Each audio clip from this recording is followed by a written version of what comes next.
Some vanishings are so perfect, they become legend. This is Chronicles of the Obscure. November 22nd, 1987. It's 9:14 p.m. in Chicago. Thousands of people are tuned into WGN-TV, watching the nightly sports report. Suddenly, the anchor's face dissolves into a blizzard of static. A new image punches through the snow. It's a man wearing a cheap-looking rubber mask and a suit, sitting in front of a bizarre, spinning background. His voice, twisted and robotic, cuts through the air. "Your love is fading," he declares. He waves a fly swatter around, then starts ranting about clowns and Coca-Cola. For exactly 90 seconds, this strange figure holds the airwaves of one of America's largest cities hostage.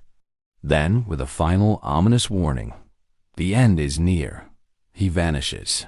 But this wasn't the end. It was just an intermission. A couple of hours later, he'd be back. This is the story of the Max Headroom broadcast Intrusion, a perfect, baffling crime that blended technical genius with pure, unadulterated nonsense, and then disappeared without a trace. To understand how truly strange this event was, we need to break down the evidence. Let's look at the timeline. The first hijack hit WGN-TV at 9:14 p.m., right in the middle of their sports segment. The signal was completely overridden. The intruder, hidden behind that creepy Max Headroom mask and gloves, delivered a surreal monologue. His voice was mangled by a device called a vocoder, giving it that distorted electronic quality. He specifically mentioned WGN and its owner, the Chicago Cubs, which was a bit of an inside joke.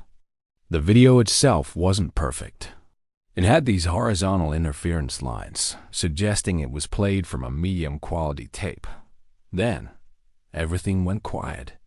Until 11:15 p.m.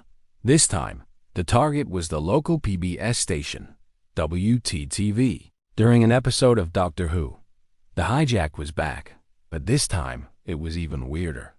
The video was a swirling mess of colors, and the audio was even more garbled. The masked figure spanked himself with a fly swatter, mumbled incoherently, and even hummed the theme song to an old cartoon called Clutch Cargo. After about 90 seconds, he was gone again, this time for good. What makes this so incredible is the technical skill required. This wasn't some kid in his basement with a laptop. In 1987, to override a broadcast VHF signal, you needed serious hardware. We're talking about a high-power transmitter, probably 1 kilowatt or more, a large parabolic dish antenna, and precise knowledge of the station's frequency and where its transmission tower was located. This was heavy, expensive, and specialized equipment. The hijacker had to be physically within the line of sight of the transmission towers, likely perched on a nearby hill or a tall building, aiming their signal directly at the broadcast antenna.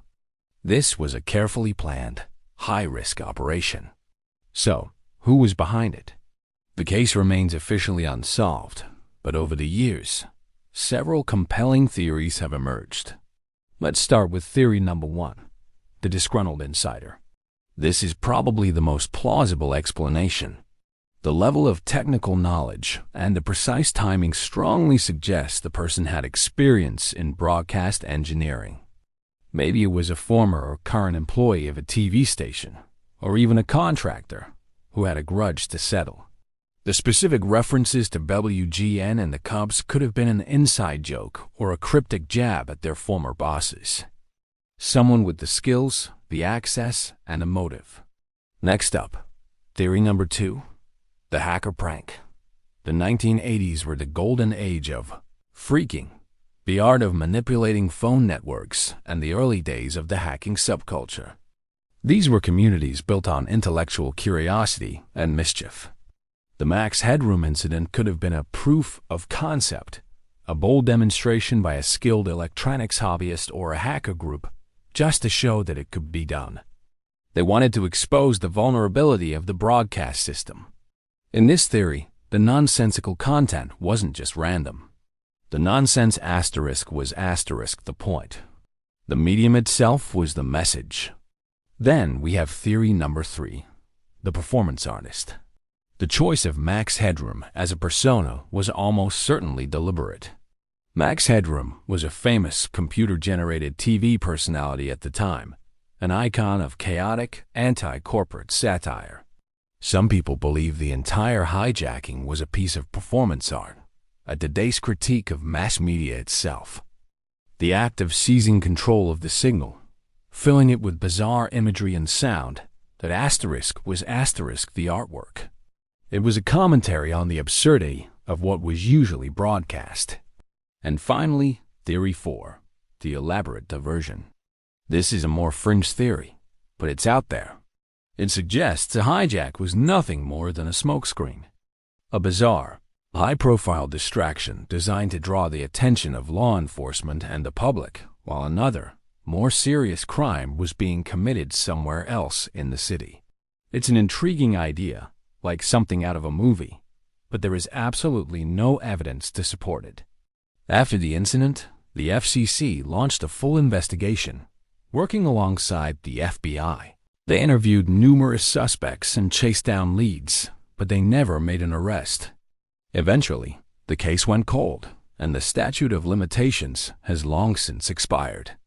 The culprit, if they're still out there, got away with it completely. Today, the Max Headroom hijacking is seen as a kind of analog ancestor to modern digital mischief like website defacement, social media hacks, and Zoom bombing. But there's a key difference. This act had a physical, raw boldness that's almost impossible to replicate in our highly secure digital age. You can't just point an antenna at a server farm. The incident has inspired documentaries, deep dive articles, and remains a legendary cult mystery online. The legacy of the Max Headroom broadcast intrusion is this.